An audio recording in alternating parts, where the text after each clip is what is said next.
Republican presidential candidate and former New Jersey Governor Christie has been the most vocal critic of you-know-who, and he joins us now to talk about why he thinks he's the right man for the Republican Party in 2024.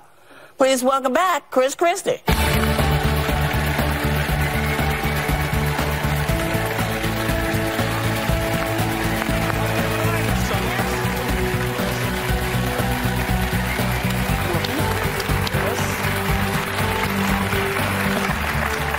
Governor. Fabulous. You know, lately you've been so good on Trump. I feel like you're like my ex-husband now, you know. Where I had issues, but now I don't anymore. Someone told me that you felt that way, and I was like, you know, it's probably better we just feel that way. I mean, that might have been a marriage that ended really ugly, but, you know, the fact that we're now together, this is good. It's good. It's good. We just did the same thing for America. They call that conscious uncoupling. So you and I are like, you know, Chris Martin and Gwyneth? And Gwyneth, right. You'll take it. Maybe, I'll take it. I mean, no one's compared me to Chris Martin before, so I'll take it. No one's compared me to Gwyneth Paltrow. Good, so it's a win for both of us. Okay, so let's be specific, because you're the only Republican hopeful who is taking on the dreaded Donald Trump. You've called him a dictator, a cryberry, a bully, a bully, and a one-man crime mole. And those are his good points. And his numbers only continue to climb, no matter what he does and what anybody says. So why isn't your messaging and ours getting through to the vast Americans? Well, first of all, we don't know that yet. You know, no one's voted yet. The polls. Yeah, I get the polls. And if the polls were right, Hillary Clinton would be in her second term. Yeah. Right? I mean, so polls these days, I think, are even more problematic because, you know, who wants to answer a pollster? People don't trust anybody, and somebody calls on your cell phone, you know who they are. You sound like Whoopi right now. Yeah, I mean, seriously, it's like click, done. They text you now. Yeah, or you know, people lie to pollsters. I mean, think about what happened in 2016. Yeah. I mean, I was on those calls for the exit polls in 2016, and the exit pollster said that Hillary's going to win 360 electoral votes and win both houses of Congress. Yeah. And we know that didn't happen, right? Yeah. So, you know, people not only lied beforehand, they lied on their way out of the voting booth. Yeah, no, I didn't vote for Trump. I voted for Hillary. Right? So I think the very opposite thing is happening in Republicans right now. The same way it wasn't politically correct in 2016 to say you were for Trump and against Hillary. Yeah. It's not politically correct inside the Republican Party right now to say you're against Trump. And so, like, I had a woman in New Hampshire. I was walking out of a restaurant, and she grabbed me by the arm, and she said, keep going after Trump. Keep going after him. And I said, okay, but why are you whispering? And she said, because my friends don't like to hear that. Oh. So I think there's a lot of that. So I don't know. I'm not saying they're totally wrong, but I don't know until people start to vote whether we're really going to know what people think. We're hopeful. Well, I think we should be because, quite frankly, for the country's sake, and that's the biggest reason I got in the race was, you know, as you'll remember, I had a very comfortable spot here at ABC, and I didn't need to leave there and do this. But as I looked at the way the race was coming together and the field came together, my sense was no one was going to tell the truth about him in our party who was running for president. Right. And then I go to the first debate, and it turns out I was right. Because all of them raised their hand and said they'd support him if he was a convicted felon. They also said that they would pardon him. Yeah, well, if they became president. Nikki Haley and DeSantis both said that. Yeah. If you became president, would you pardon him? No. No. No. No. And the reason is because one of the things, as a governor, I issued pardons. And one of the things you have to do is look at the person. The person has to accept responsibility for what they did. Do you think Donald Trump will ever accept responsibility for anything he did? It'd be really the easiest pardon decision I would ever have to make as president. You don't accept responsibility, too bad, go to jail. And I think the other thing about what both Nikki and Ron are doing right now is this isn't about this race. This is about 2028. Neither one of them are going after Donald Trump. They're not running against him. What they're trying to do is do the best they can to come in second. And then in 28, they wouldn't have offended any of Trump's voters. And when he's gone, either because he's done with his second term or because he's lost again, or in prison. Or in prison, they can go back to those voters and say, I never said anything bad about Donald Trump. This is the most cynical type of politics. Well, it's intellectual dishonesty, isn't it? Well, it's complete intellectual dishonesty. And look, the stuff that you saw from Nikki last week on the issue of the Civil War. That may have been stupidity. Well, no, Sonny, I have to disagree with you. She knew exactly what she was doing. Even worse. Oh, yes. She's a smart woman. I've known her for 13 years. She's smart, and she's not a racist. There's not a racist bone in Nikki Haley's body. There just isn't. Well, I got to tell you, she better start working on that. Well, because it really didn't come off right. that way. Yeah. But look, it didn't look good. It never looks good when you're trying to pretend to be something you're not. Yeah. Okay, so she says that the Civil War was about change versus tradition. Yeah. That's brutal. And look, it's pretty clear it was about right versus wrong. Yeah. Right? But the tradition was to enslave people. That's right. And that was wrong, and our party was founded based on the abolition of slavery. That's why the Republican Party started. And then it changed. And Governor, I want to ask you, because I would love to vote for you in a general election. Good, I identify with you more than any candidate in the race, and you guys know I'm a Nikki Haley supporter, but I'd rather vote for you because we agree on more issues, including trans kids and family parental rights. But I have to ask you, you and I uniquely know how dangerous Donald Trump is. And we know that once he seals up the nomination after Super Tuesday, if he does, the only two places to stop him are the courts, which might not, or a general election where currently he's beating Biden in the polls.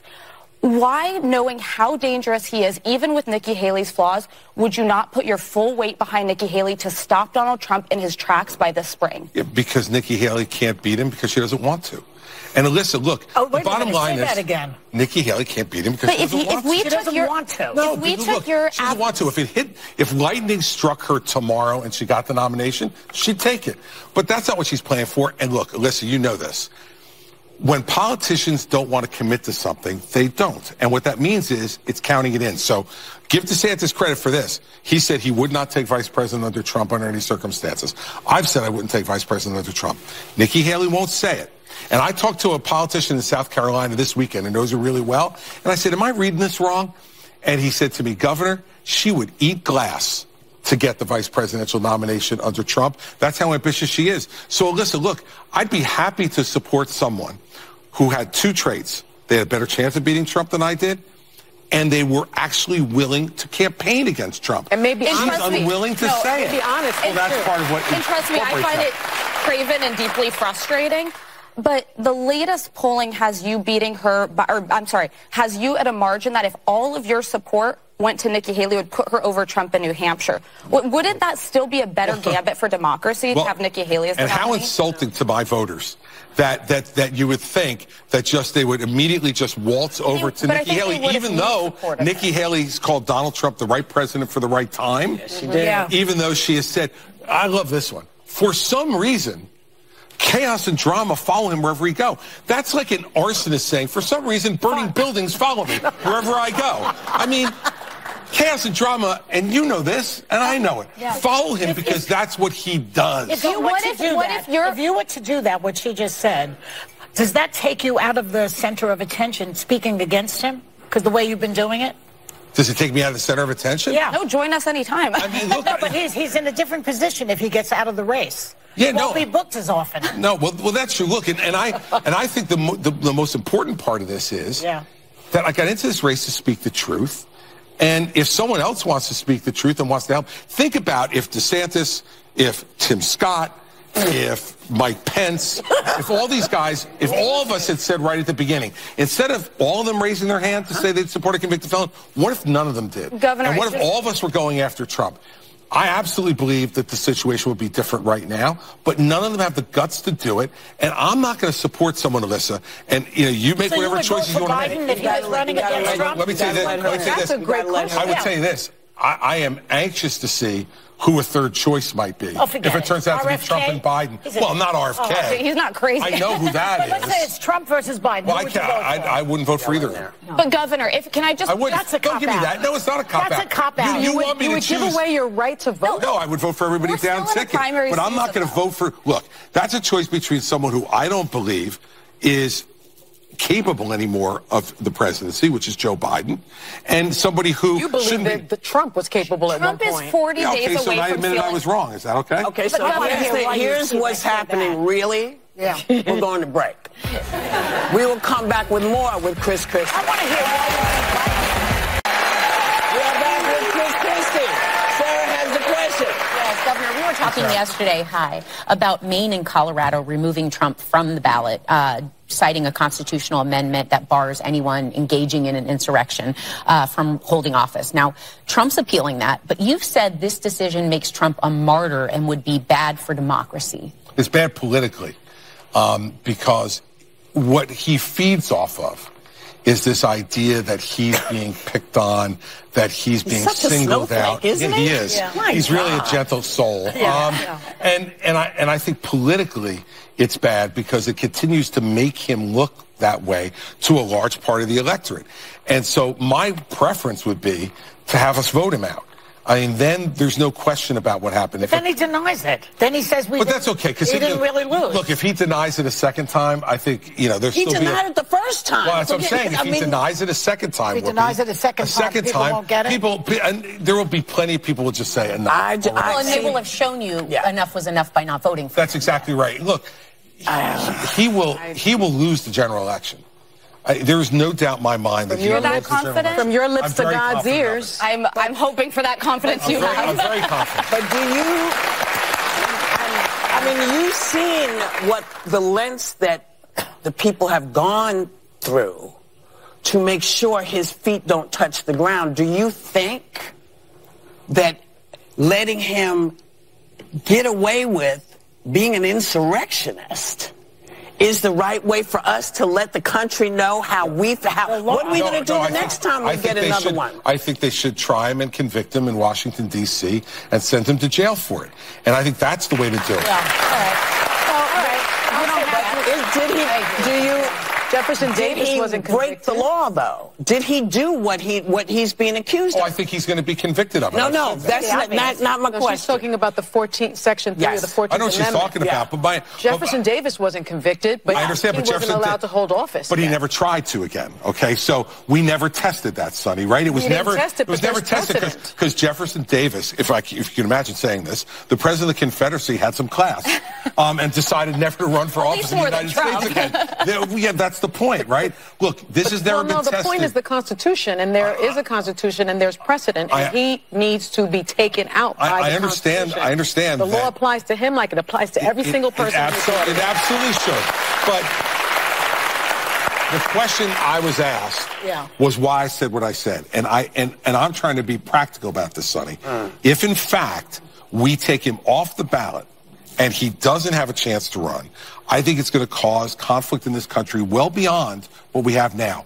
Elections in a democracy are supposed to resolve conflict. So let's resolve the conflict. Let's defeat him. And this is my problem with Nikki Haley. She doesn't want to take him on directly. And so let's have people who are willing to take him on directly, and let's have the people of the United States defeat him at the polls. And then there's not going to be an argument about whether he should or shouldn't. Because people will say that the law does not apply to everyone. They won't say that, Whoopi, when they convict him after that and send him to jail. No, if that happens. We've seen this. Well, I know that you all think it will. When Mark Meadows stands up and testifies again, look, his former chief of staff has signed an immunity deal. Now, I did this for 7 years, as you know. I do know. No one takes immunity unless they've committed crimes. All right? So Meadows is now going to say, I've committed a crime at his direction, and he committed crimes in front of me. This is not some left-winger accusing him. This is a founder of the Freedom Caucus who was his chief of staff. But Governor, what happens if this happens after the election and he's sitting in the Oval Office? Well, it's two different problems, right? If it happens after the convention, that's a Republican Party problem. Because, but will we do anything? I'm not convinced. Well, I don't know, but I think he will be soundly defeated then. What happens if he's in the Oval Office? Well, if he's in the Oval Office, he's going to direct his Attorney General to dismiss the charges. Then why not take him out now under the Constitution? Well, because... For the political reasons he just said. It makes him a martyr. Because, Sonny, it makes him a martyr, and I think it makes him more likely than not to continue to foment division and discord in this country in a way that is destructive to our democracy. And I believe in democracy. I believe the people of this country will not reelect Donald Trump. And I think we need to have more confidence in the people of the country that. Remember, in 2020, in the midst of all the COVID stuff, which should help an incumbent, right? Crisis usually helps an incumbent. The American people saw through all of it, and they voted for Joe Biden. Yes, they did. So, and then they cheated. And then the guys cheated for how long has this been going on now? How long has he been doing But guess what? Joe Biden, but wait a second, Whoopi. Who cares what he did? Joe Biden's rear end sleeping in the White House. Right? So that's what matters. I do care, because what he did was destructive. And that's why I'm trying to beat him this time. Well, that's why I want you to beat him, but I don't think he Clip should that, have... would you please? Clip that. Wait. Before you clip it, I said I want him to beat you-know-who. That's right. Not Joe Biden. I'll just take that. Let's just be clear. Listen, I will take that for the moment. I want somebody who gives a damn about the country, man. I want somebody who gives a damn about the people, the country, the women, the black people, the Asian people. I want somebody who wants to talk about America as America should be. Not how she is right now, because right now she's fractured, you know? Yep. She's fractured, but there's better to be done. We'll be right back.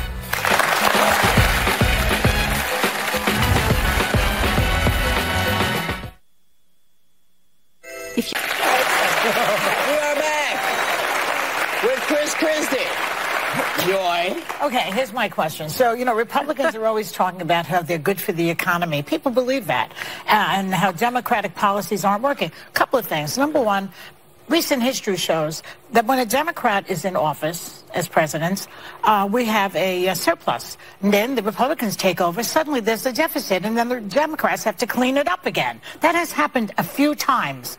The stock market is breaking records right now. Job growth is improving. Wages are up. Inflation is down. Okay, groceries are still expensive. Biden is working on that. Gas is down. Gas is down. He got the blame when it was up. Can he get the credit when it's down? Can't you give this guy a little credit for what he's doing?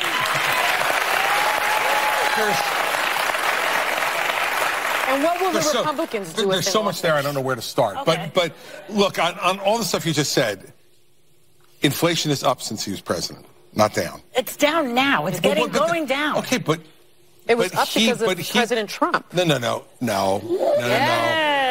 Hold on.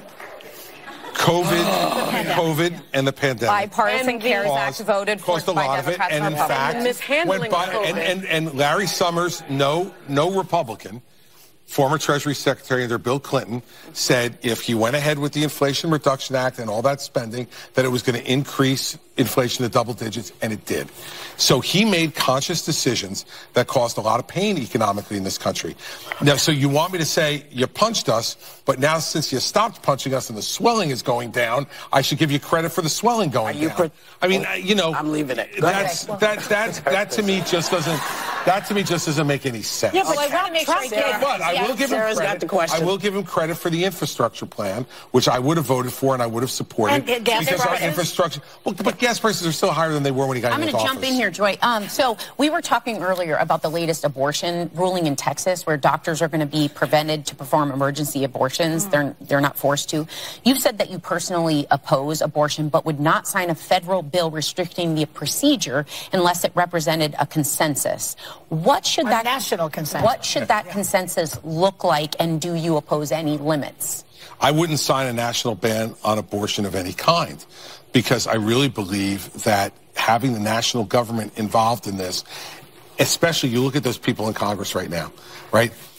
The Republicans can't get anything done in the House. Democrats can't get anything done in the Senate. Abortion would go back and forth like this depending upon who was in charge. It's not the right way to do it. It's the wrong way to do it. And so my view on it is every state make their own call. Now, in Texas, what the court did there, in my opinion, was wrong. Thank you. Look, to be pro-life, and I am pro-life, but it's got to be, you've got to be trying to save a life that can be saved. So the woman a few weeks ago who was carrying that abortion, that to pregnancy to the end, that's wrong to force her to do that. The child was going to be either stillborn or die hours after birth, and it was affecting her potential to have more children and her life going forward. That's not saving a life. That life couldn't be saved. That's wrong to do. And these are the kind of things where people stand on grandstanding rather than on what you say you're for. Yep. And by the way, if we're going to be pro-life, how about we be pro-life the whole life? Yes. And not just the 9 months of the womb? Well, that's not a Republican position. And, well, it's my position, and as always has been my position. Look, you look at how many people are drug addicted in this country and mental health problems. How about we worry about those lives and help them? Maybe a little gun violence, too. Right? Okay, we're coming back. So you know what's getting ready to happen now. We're going to break. We'll be back with more Christie. We are back. We got 3 minutes left with the former Governor Alyssa. It's your question. Former Governor Alyssa. No, I'm just kidding. Governor Christie.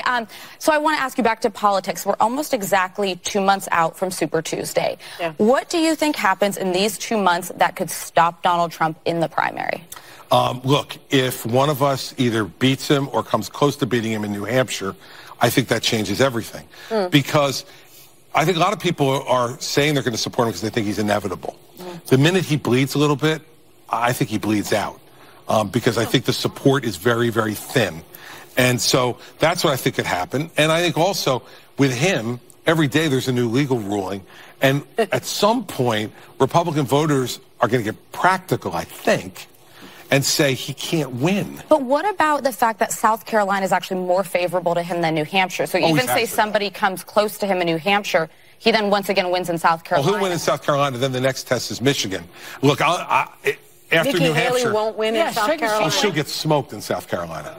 Completely smoked in South Carolina. She's going to lose by double digits in South Carolina, our home state, which is going to end your campaign, and then Alyssa's going to have to support me after that. We don't know what's going to happen because that's the magic of this country. People go in and they pull a lever or they sign something. Look, so you'll have to wait with the rest of us. Remember, Joe Biden was finished after New Hampshire in 2020. Everybody said he was finished. He should drop out. He went down to South Carolina and won big, and then won all the states on Super Tuesday. That's why we can't listen to pundits. Well, not really. Right? Bernie was still running. Clyburn.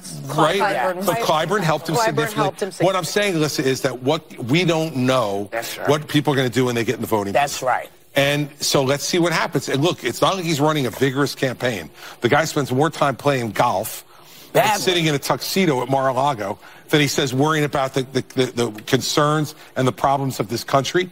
And he's a menace around the world.